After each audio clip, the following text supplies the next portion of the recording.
Matter start after 3 seconds. Questions of equity apart, the mode of scale of subsidizing has had two effects. One has been to induce a faster rate of growth of enrollments at this level than is otherwise likely to have been taken place. In several parts of the country, the fees charged for higher education have remained unchanged for decades, and the rising costs have been almost wholly covered by the subsidies from government.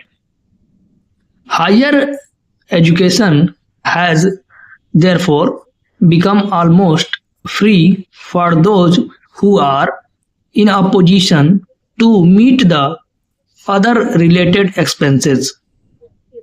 The other effect has been to encourage in this sphere, particularly in the last decade, a kind of entrepreneurship with little commitment to the goals of higher education, where the rate of subsidy is high and the rest of the expenditure can be almost wholly covered by fees collected from students. A college can be started and run with very little exertion on the part of the sponsors. In Delhi, 95% of the excess expenditure of a college on all approved items over its income from fees is met by the University Grants Commission. The sponsoring body, whether it is a private agency or a local authority, needs therefore to cover only a very small fraction of the total expenditure on running a college.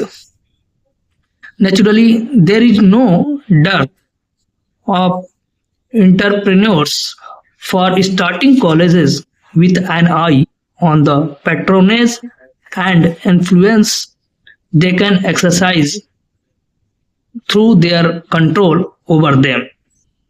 Though the extent of subsidy is not as high elsewhere, the position is not very different in several other parts of the country, where liberal grants in aid are given by state governments to colleges. The main qualification required of the promoters of higher education under these conditions is only that they have the contacts for securing the necessary financial and other support from the power that be.